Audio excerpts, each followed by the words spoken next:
Hey everyone, this is Farm Doctor here.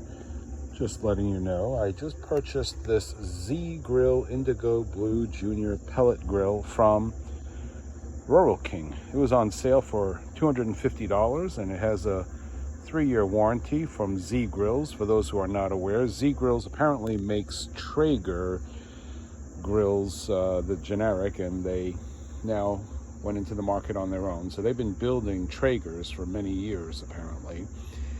This grill is not as heavy as my Pit Boss 400 that I used to own, but it is about 100 pounds and there's over 1,000 square inches of cooking area.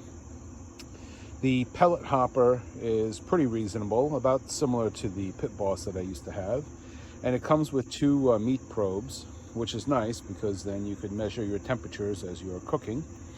It comes nicely packaged in this cardboard box. As you can see, we've already opened and installed it.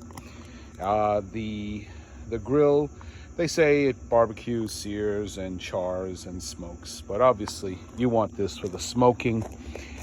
Here is the grill assembled. It took me and my son to install this.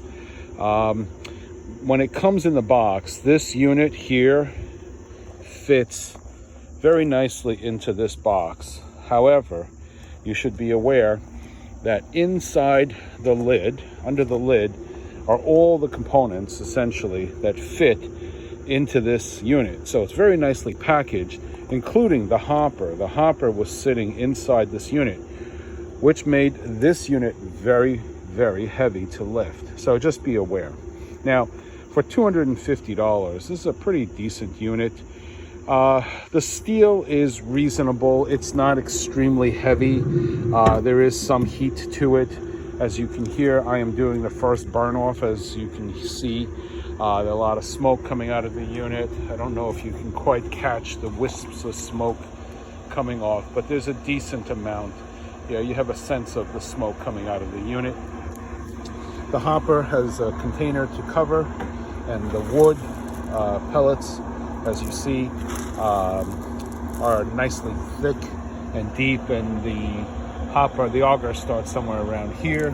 Standard analog controls, as you know, dial with a digital readout, pretty reasonable.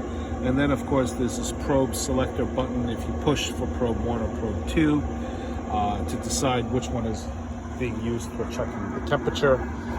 Nice little instructions and specifications. The only thing that I really don't like about this unit so far is if you see the edge here, the wires are exposed, and this wire comes from the burn box up through and into the burner itself. Now the burner, like all of these units, onto the edge of the smoke of the wood pellet box, there's a rectangular box that comes out to somewhere around here in the unit, and there's a metal cover over it to keep objects from landing into the wood. The wood burn unit is a cup, it's a cylinder that's used to burn. Now, they gave you a chimney that comes with it. The chimney lid, it's pretty hot, I can't open it. It's pretty flimsy in terms of metal. You see how it moves, you see how it's moving. And this is after I've rotated, and as you can see, I can easily rotate this unit to adjust the amount of smoke. Obviously, the nice thing is they come with a set of gloves for heat. I'm just doing that to show you how you can adjust the smoke unit coming out of the smoker chimney. It does come with a pail, which is to collect all the runoff of the oils, and then of course this is to collect the ashes, and the unit sits into the back. The unit is pretty hot right now. I've got it set to 450 degrees. And then now the burn unit itself, the area, you can see I am blackening the drip, and we have 3 burn surfaces to hold meats. 1, 2, 3. This is a cute little double grill device where you can take this layer out. I guess you can get access to the lower meats and put it back in if you wanted to. This top unit and that second unit backside has the same cooktop. Pretty reasonable. The metal, as you can see, it's not too thick. It's not the thinnest, but it's reasonable. The handle holds nice, stainless steel.